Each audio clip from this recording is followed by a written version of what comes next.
And we're live. Welcome back, everyone, to another high vibe conversation. I'm your host, Shel Shapiro. With me today, we have Linda Vetrus Nichols, Doric Carlson, Steena Marie, and Jenny Langren. Today, we will be talking all about No More Nice Girl. Ooh, I'm excited to get into this one a little bit. But before we do, I want to remind you that this is a safe space. We invite you to share with us as we talk through our life lessons and hold space for you to work through yours.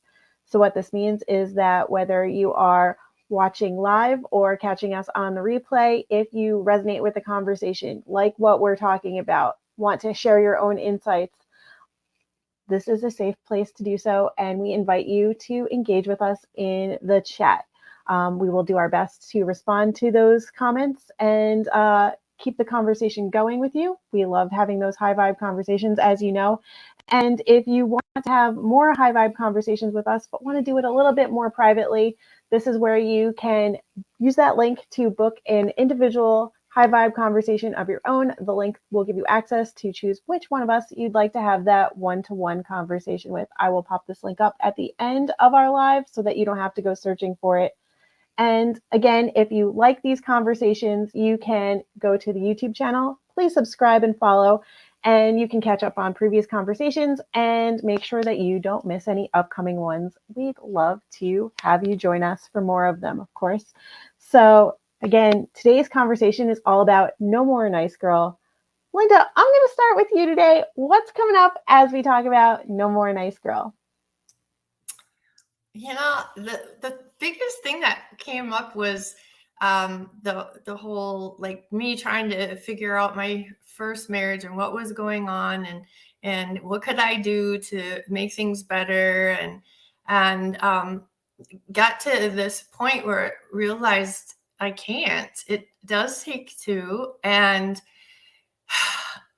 what kept me hanging in there was the good Christian wife.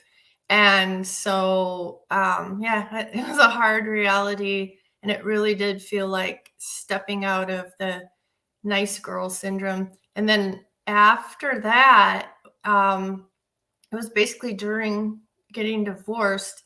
I somebody told me about the book Women Who Run with the Wolves, and I just dove into that thing headlong. I am not a reader. I did not like to read. This book is almost 3 inches thick. So that was like really a spiritual calling, let me tell you. And in there, it talks about kind of like the nice girl syndrome and the archetype of the good mother and the initiations of a woman all the way through her life. And it's just as beneficial for men as well. So that was kind of my big wake up call to no more nice girl. I love that. Thank you. I resonated when you were talking about like being the good Christian girl. For me, I'm Jewish, but like there's some similarity there of things that had been instilled in me in my youth of like I needed to always be accessible. I needed to show up and like check in on people to make sure that everybody else had what they needed. And that meant like keeping my mouth shut, putting on a smiling face, looking pleasant and agreeable, even if I didn't always feel like that. And I think some of the wake up calls for me, you mentioned the book Women Who Run with the Wolves. For me, my book wake up call was Fran Hauser's Myth of the Nice Girl. So very, very on topic with the naming there. And her book talked all about boundaries and what it meant to show up in a powerful space while your boundaries were intact or while you were implementing them without having to bend over backwards for the other person. And for me, this was like, oh, I can be a woman in authority, like, and be a leader and advise people on what should be done and give them the best guidance that is in my power to do, or connect them with the right person without feeling like I have to do it all for them, without feeling like I have to handhold all the time, without like getting shat on or like being drained all the time. And so similar to your experience, like this was a really important book for me. It was like a really big wake up call for me to leave some of the nice girl behind and step more into my power. And I can still be kind and nice without getting stepped all over. So that's why this really is coming up. Right. And I wasn't raised in a born again Christian home. So I didn't have you have to be a nice girl because you're a Christian at all. For me, it was reputation, like, being nice or whatever. It's all about your reputation and what other people will think. And, kind of the creation of the image of the perfect family. So yeah, it's interesting. Thanks for Yeah. sharing. Yeah.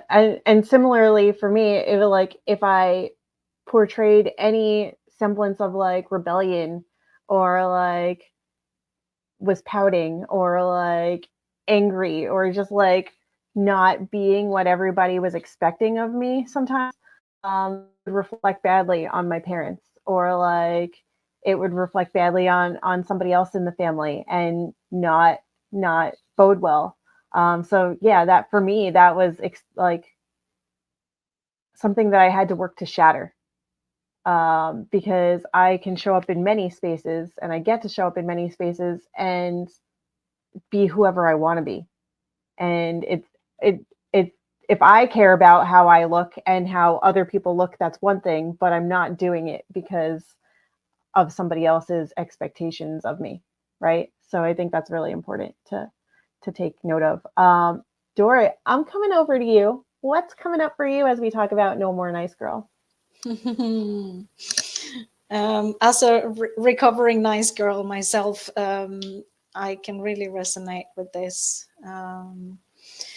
I was brought up by very kind and loving parents, but very strict, like the old-fashioned do as you're told, always help, always say yes. Yeah.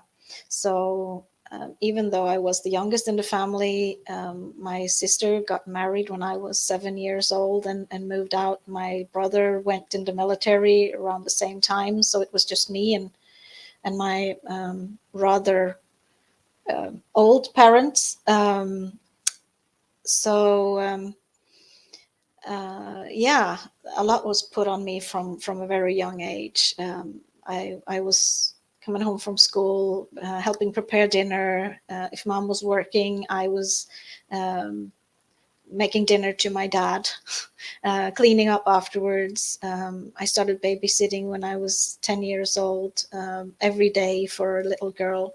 I had her like 4 or 5 days a week after school, babysitting in the weekends. So it was always something, and I couldn't say no. That was not in my character at all, to say no to anything. And well, when you stack a house of cards, it doesn't take much for it all to come tumbling down. And when it did, I fell hard.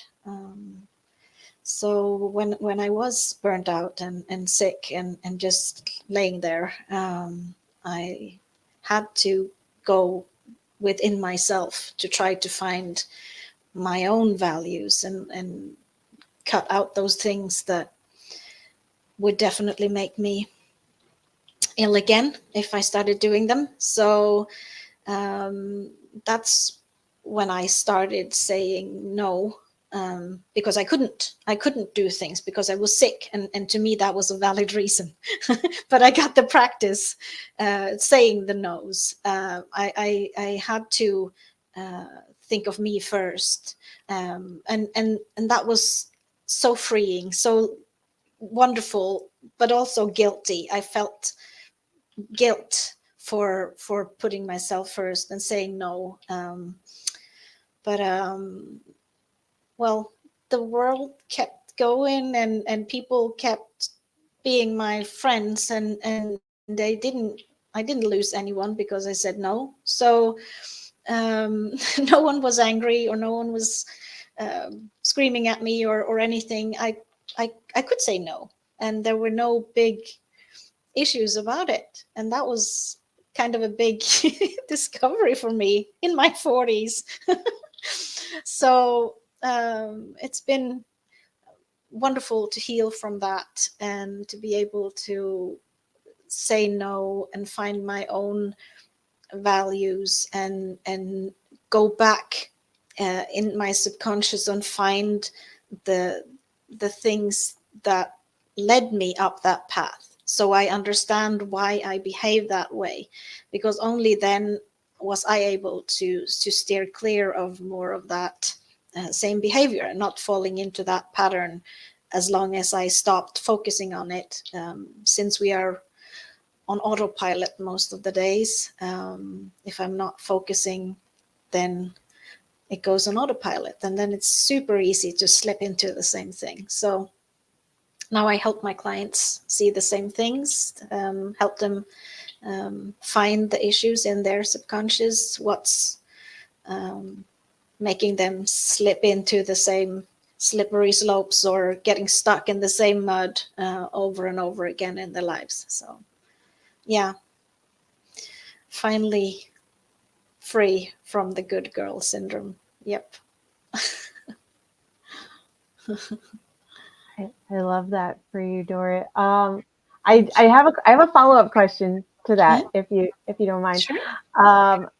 You said that like when you go back into autopilot, like, or like in previous times when you did, do you feel like that's still the conditioning of autopilot, is to go back into being a nice girl, or is No, autopilot okay?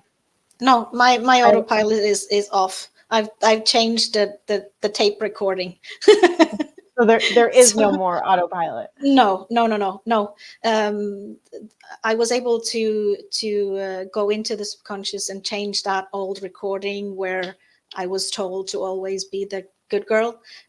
So now it's more like, will this bring me joy? Will this be something that I want to do for me, or that I want to do because I want to serve in that way, not because it's expected from me or I should do it. I love that. I love Yeah. that, Dora. Those are great filters. So cool. Now I get to. Thank you for clarifying that the autopilot is gone and you've reprogrammed that for yourself. Yep. Because I think that's really important. I speak from experience, that sometimes autopilot still exists for me. Like it's just so easy and comfortable in the uncomfortableness to go right back into being who I used to be in certain spaces. And it's sometimes a daily struggle for me, not always, but sometimes, when I get into those loops of like, how do I go back to showing up for myself first and putting myself first and leaving that guilt and shame behind, as we've talked about in other conversations, of feeling like I'm doing somebody else dirty or wrong or not showing up for them in the way that they want by putting my needs first. And so it is a real thing that I know we've talked about quite a bit, but it doesn't make it any less important to, as we have new people joining us today, and all the time, wherever they're coming from, they may not have heard our stories of like guilting and shaming and people pleasing and how we've gotten out of that. So I think it's very important for us to always like reiterate that these are things that we can reprogram, and we get to change them about themselves, and we get to filter them through different lenses and look at them from a new angle in order to break that cycle. So thank you for clarifying, and for being open to my follow-up question. Of course. Steena, I'm coming down to you. I think I saw you taking some notes, as you often do. What's coming up for you today as we're talking about No More Nice Girl? Yeah, I looked up the etymology of nice because I was like, let's go there. I like to go there a lot of times with words. It has an interesting history. Like, it originally, this was a word that meant foolishness, ignorant, frivolous, senseless, careless, like Not a very nice, not very nice. And it can mean like, literally not knowing. So that was in like the late 13th century. Then it kind of evolved into fussy. Then it was like dainty, then precise. Then in like the 1500s, we have like agreeable. So it's interesting that it just sort of like did a 180 somewhere there in like the 16th, 17th century. And it even says that examples of this in writing are a little bit unclear as to what it means sometimes. But I thought this quote was interesting. By 1926, it was said to be, quote, too great a favorite with the ladies who have charmed out of all its individuality and converted it into a mere diffuser of vague and mild agreeableness. So, like, it sounds like a word that, like, as it evolved, like, became a word that women used a lot. And I was like, that's just really interesting that there was this like kind of clinging to this word. So I think of nice as can be a bit naive, a bit ignorant. It can be like a way to be told that we have to give kind of like an unearned respect to someone. Like, oh, be nice. Well, why? Like usually it's usually something that we say to kind of, I don't know if chastise is the right word, but if a kid's doing something, oh, be nice, play nice. And that is overriding like why are they behaving the way that they're behaving in the first place? Do they have an unmet need? Has this kid done something to antagonize the child? Like, um, so it's kind of like just to kind of brush it over, just kind of sweep it under the rug kind of a thing. And that just made me think like there's a difference between treating everyone with dignity and giving other people authority when it comes to respect. So I think everyone deserves to be treated with dignity and that kind of like basic, I'm a human, you're a human. I deserve to be here, you deserve to be here. Like we both get to be, humans. That's a dignity.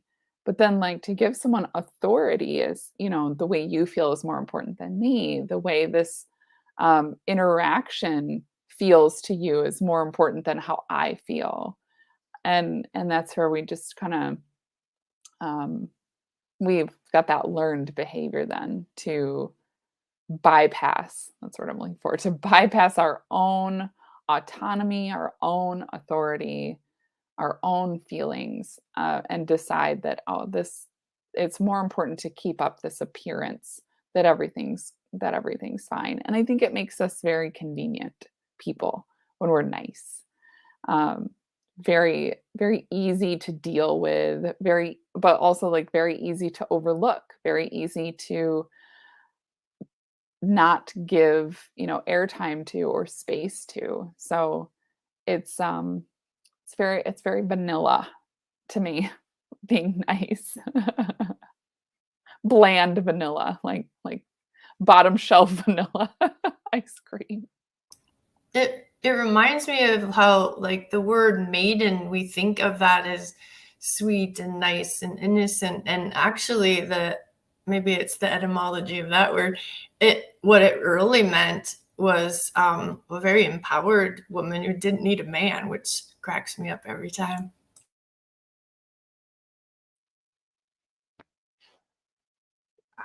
When I think of the word nice, I also think of like this unassuming politeness that's like just super surface level, right? I think that piggybacks on what you were talking about, Steena, of like when southern women, and you may have seen this in shows, when they say bless your heart, like, and they don't really mean it as like a like they're not actually blessing you.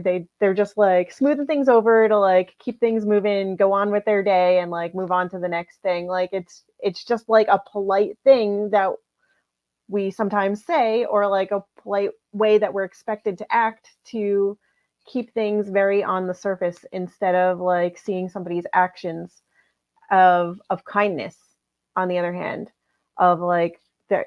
You may have seen some reels or TikToks recently about like being nice versus kind, and how like West Coast people are nice, but they're not kind, whereas East Coast people are kind, but they're not always nice. And the way that we go about like interacting with people. Now, having lived on both coasts, I can tell you that this is absolutely true. Where like New Yorkers will be very blunt and like rude and tell you, things to your face outwardly, but then if you have an issue with something or need help with something, they will be the first people to give you like the shirt off their back, or like help you change a tire. And West Coast people, does feel very more like, all right, it's this air of like, we're just going to keep things very civil, very casual, like say hi and bye and be polite. But then if you ever needed anything, nope, I don't give a shit about you.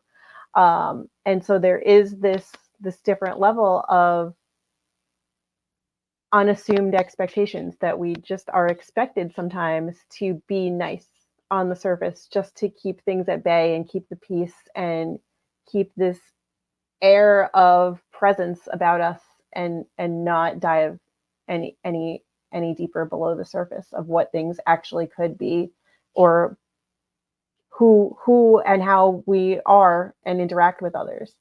So I love the etymology, and I like when you bring the definitions of things and the history of the words to us, Steena. Thank you. Bless your heart. I'm in the South now. Bless your heart is the cut. Okay. Like, I don't really agree with you, but see ya. Yeah. And I'm not in the South, but I've definitely heard it. And if you've ever watched what's the show with the Magnolia Women? I can't think of the name of the show right now, but you know what I'm talking about. Steel Magnolias. Well, Steel Magnolias is the movie, but then they have the show Sweet Magnolia. Oh, okay. Yeah, I haven't watched that. Yeah. They definitely use language like that a lot. Jen, I'm coming over to you. What's coming up for you as we talk about No More Nice Girl? Well, Steena is diving into exploring the word nice, and I want to ask the question, to who? Let's say that we're exploring this in a positive way, so nice as being a positive nice. Then if you are on the journey of being nice to everyone else around you, that is going to boundaryless lead you into a train crash of burnout. However, if it means to you to include yourself in that niceness and also be nice to yourself, now that's a whole other thing. And sometimes my clients will feel like they're giving up their identity. We're like, I'm nice, I'm empathetic, and I get to say, yes, you get to be yourself and be nice to you and be empathetic with you. And that means that as you explore that, you'll find out that there are boundaries. There are times when you get to say no. And I remember a time when simply honoring myself felt like I was being selfish, or I was being not nice, mean, or cruel even. And I think there's this scale where we can be ruthless and not care about people, around us, or we can be self-destructing and always compromising with our boundaries. And somewhere in the middle, it's just like honoring yourself and others. And to me, being the nice girl means that I get to, life is really about including yourself. And it means that I am equally important.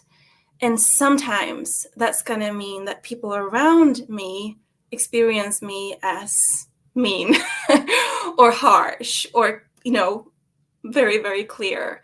And I'm just honoring myself. And I love that. That's something to fall back on. When we're nice to ourselves first, when we come first, we can be so much nicer to other people, whether it looks that way to them or not. As you know that one too, Jenny. Yeah, that is in their eyes, but the pour out is that I get to pour from the overflow of self-love. So thank you for pointing that out, Linda. Yes. Is mean the opposite of nice?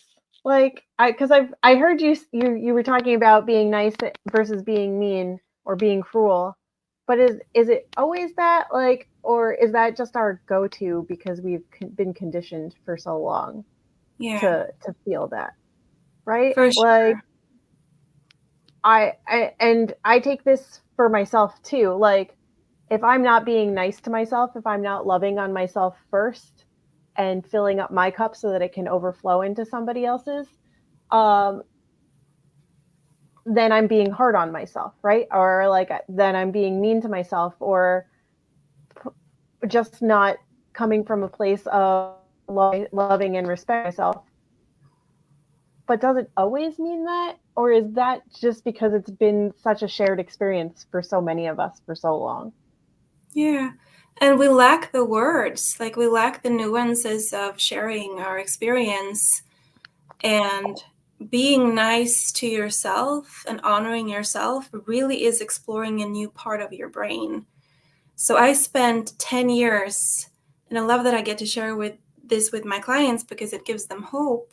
I spent 10 years in a narcissistic marriage and my brain changed. And it's just it's building new neural pathways to start exploring those areas of yourself where you honor yourself and where you establish healthy boundaries. And it means that can be done. Like, you have not yet explored all of yourself. And once you get into that journey, and the way I coach, like your journey of expansion, of reclaiming your life and your voice and your power, that's going to feel really unfamiliar and really strange. And sometimes that will feel like you're being mean or selfish. And it's just because it's new to you. And we do it anyway. And we practice it. And that new path that we are walking will become our highway. Because that's what we do. Like, we're trailblazers. We start new behavior. And in time, that just becomes the roads that we walk, and those roads becomes our highways, and it will become our second nature. It will become a part of us. So having a feeling doesn't mean that that's true, and we get to explore that and just keep doing what's good for us. I love how you're talking about it as a new pathway, because when you're on the old one and you're just trying to fix it, it's not very fruitful, and it feels like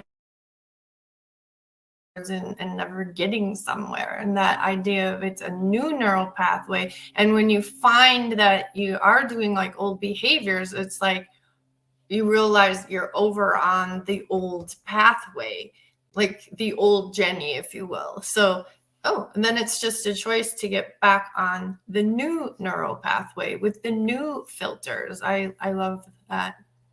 So good.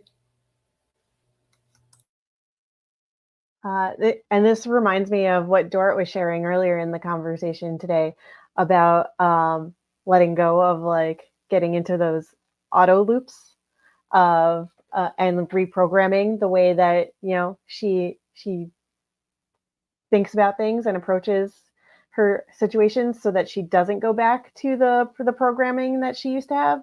And I love that we can all like add the different insights, right, to talk about ways that we have reprogrammed or explored new pathways, created new highways for ourselves to keep going and not be the nice girl that we once were, and look at it from a different way. So thank you, ladies, for being here today. And to everyone who's joined us in the audience, we love having you here. I want to remind everybody that, again, this is a safe space. If you feel like you want to share, add your own insights to the conversation, please feel free to drop those into the chat.